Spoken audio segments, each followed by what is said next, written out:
നമ്മുടെ മോട്ടോന്റെ എഡ്ജ് 50 എന്ന് പറഞ്ഞ ഒരു 25,000 രൂപയുടെ താഴെ വരുന്നത്. 25,000 വരുന്നില്ല, 22.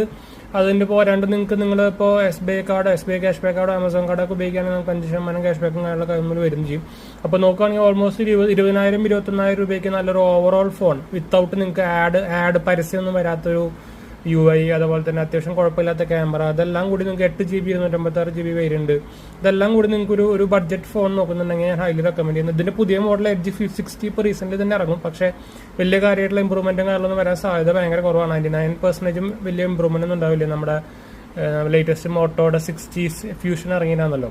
അപ്പോൾ അവർ മിക്കതും ഇതിൽ നമുക്ക് സ്നാപ്ഡ്രാഗന്റെ 7 Gen 1 ആയിരുന്നു എക്സലന്റ് എഡിഷൻ. ഇനി വരാൻ പോകുന്നതിൽ മിക്കതും ഒരു ഡയമൻസിറ്റിയുടെ ഓൾമോസ്റ്റ് ഈ റേഞ്ചിലുള്ള അതേ പ്രൊസസർ തന്നെ വെക്കാൻ പോകുന്നുണ്ട്. അപ്പോൾ ആരെങ്കിലും നോക്കുന്നുണ്ടെങ്കിൽ അതെന്താണ് നമ്മുടെ ഫോൺ കാണാൻ ഭയങ്കര ഒരു കിടിലൻ ലുക്കാണ്, നല്ല പ്രീമിയം സാധനമാണ്, അത്യാവശ്യം നല്ല സാധനം, കുഴപ്പമില്ലാത്ത ഇപ്പോൾ അപ്ഡേറ്റ്സും വരുന്നു തുടങ്ങിയിട്ടുണ്ട് കേട്ടോ.